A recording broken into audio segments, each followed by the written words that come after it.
বুধবারের ভারতের অপারেশন সিঁদুর অভিযানকে শক্তভাবে প্রতিহতের দাবি করেছে পাকিস্তান। পাকিস্তানের সেনাবাহিনীর মুখপাত্র জানান, ভারতের প্রায় ৫টি বিমান ভূপাতিত করা হয়েছে। এবার সামনে এলো নতুন আরেক তথ্য।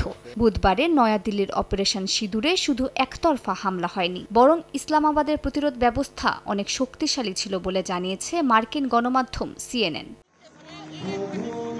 এক প্রতিবেদন অনুযায়ী দুই দেশের এই সংঘর্ষে একযোগে অংশ নিয়েছিল ১২৫টিরও বেশি যুদ্ধবিমান। পাকিস্তানের একজন শীর্ষ নিরাপত্তা সূত্র জানিয়েছেন, ১ ঘণ্টার বেশি সময় ধরে চলা এই সম্মুখ যুদ্ধ ইতিহাসের সবচেয়ে দীর্ঘ ও বিস্তৃত সম্মুখ যুদ্ধ। এই যুদ্ধে দুই দেশই আকাশসীমা লঙ্ঘন করেনি, তবে ১৬০ কিলোমিটার পর্যন্ত দূরত্বে ক্ষেপণাস্ত্র বিনিময় হয়েছে বলে দাবি করেন তিনি।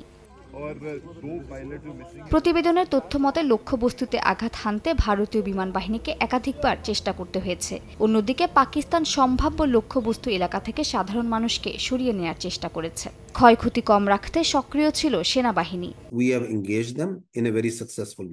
CNN-কে পাকিস্তানের শীর্ষ কর্মকর্তা জানান, ২০১৯ সালে সীমান্ত পেরিয়ে পাকিস্তানে ঢোকার পর অভিনন্দন নামে এক ভারতীয় পাইলটের বন্দী হওয়ার ঘটনা এবার পাইলটদের সীমিত রেখেছে নিজ নিজ আকাশে। সেই অপমান এড়াতে এবার সরাসরি সীমান্ত লঙ্ঘনের পথে যায়নি কোনো পক্ষই। যদিও দুই দেশই সংঘাতকে সীমিত রাখার চেষ্টা করেছে, তবে এত বিশাল সংখ্যক বিমান ও দীর্ঘ সময়ব্যাপী লড়াই দুই পারমাণবিক শক্তিধর দেশের মধ্যে সম্ভাব্য সংঘাতের বিপজ্জনক ইঙ্গিত বলে মনে করছেন বিশ্লেষকরা।